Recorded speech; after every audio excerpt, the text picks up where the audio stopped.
ନମସ୍କାର। କାହିଁକି ଆପଣମାନେ ଏତେ ହଡ଼ବଡ଼ ହେଉଛନ୍ତି? କାରଣ ପୂର୍ବର ତ ଯିଏ ସରକାର ଓଡ଼ିଶାରେ ଥିଲେ ସିଏ ତ ସବୁ କ୍ଷେତ୍ର ଉପରେ କୁହନ୍ତି ଆଇନ ତା ବାଟରେ ଯିବ।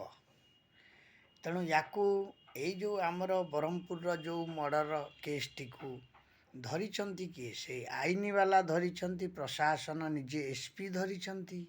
ତେଣୁ ଟିକେ ବିଳମ୍ବ ହେଇଛି। ଯେବେ ଧରିଛନ୍ତି, ଏହା ସତ୍ୟ କି ଅସତ୍ୟ ତାକୁ ତ କୋର୍ଟ ପ୍ରମାଣପତ୍ର ମାନେ ବୁଝେଇବେ।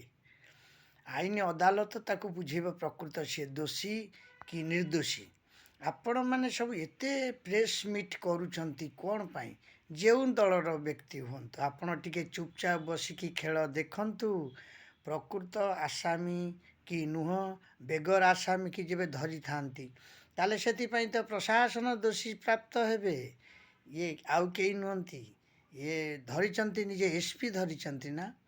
ତେଣୁ ଏସ୍ପି ତା'ର ତଦାରଖ କରିବେ। ଏସ୍ପି ମଧ୍ୟ ଅଡ଼ୁଆରେ ପଡ଼ିପାରନ୍ତି ଯେବେ ପ୍ରକୃତ ମାନେ ଧରିନଥାନ୍ତି ଆସାମୀକୁ, ତାହେଲେ ଏସ୍ପି ମଧ୍ୟ ଅସୁବିଧାରେ ସମ୍ମୁଖୀନ ହୋଇପାରନ୍ତି। କାହିଁକି ଆପଣମାନେ ଏତେ ପ୍ରେସ୍ ମିଟ୍ କରୁଛନ୍ତି? ସବୁ ଦଳର ନେତାମାନଙ୍କୁ, ବ୍ୟକ୍ତିମାନଙ୍କୁ, ସମସ୍ତଙ୍କୁ କହୁଛି, ରାଜ୍ୟବାସୀ 4.5 କୋଟି ଜନତା ବସିଛନ୍ତି। କାରଣ ପୂର୍ବତନ ମୁଖ୍ୟମନ୍ତ୍ରୀ ଯିଏ ଥିଲେ ଆମର, ସିଏ କୁହନ୍ତି ଆଇନ ତା ବାଟରେ ଯାଉ, ଆଇନ ତା କାର୍ଯ୍ୟ କରିବ। କାରଣ ଆପଣ ଜାଣିଛନ୍ତି ବିଜେଡ଼ି ଦଳରେ ଯେବେ କିଛି ଗୋଟେ ଅସୁବିଧା ହେଉଥିଲା, ସାଙ୍ଗେ ସାଙ୍ଗେ ସେ ସସ୍ପେଣ୍ଡ ଡିସମିସ୍ କରିଦେଉଥିଲେ, ପଦପଦବୀରୁ କାଢ଼ି ଦେଉଥିଲେ। ସେଇ ବ୍ୟକ୍ତି ଯେତେବେଳେ ପୂର୍ବତନ ମୁଖ୍ୟମନ୍ତ୍ରୀ କହିଛନ୍ତି, ଏବେକାର ମୁଖ୍ୟମନ୍ତ୍ରୀ ଯିଏ ଅଛନ୍ତି ସେ ତାଙ୍କ ଭିତରେ ବୁଝାବୁଝି ହେବେ। ପ୍ରକୃତ ଦଣ୍ଡ ପାଇବା ଦୋଷୀ ଯିଏ ସାମ୍ନାକୁ ଆସିବ। ଆଜି ତ ପ୍ରଶାସନ ଧରିଛି, ଆପଣମାନେ ପ୍ରେସ୍ ମିଟ୍ କରିକି ତାକୁ ସବୁ ଆହୁରି ଘାଣ୍ଟୁଛନ୍ତି। କିଛି ଲାଭ ହେବନି। ନାହିଁ ନାହିଁ ନାହିଁ ମୁଁ ଏଇ ଓଡ଼ିଶା, ଏଇ ଯେଉଁ ୟାକୁ ଟିକେ ଲାଇକ୍, ସେୟାର, ସବସ୍କ୍ରାଇବ୍ କରନ୍ତୁ।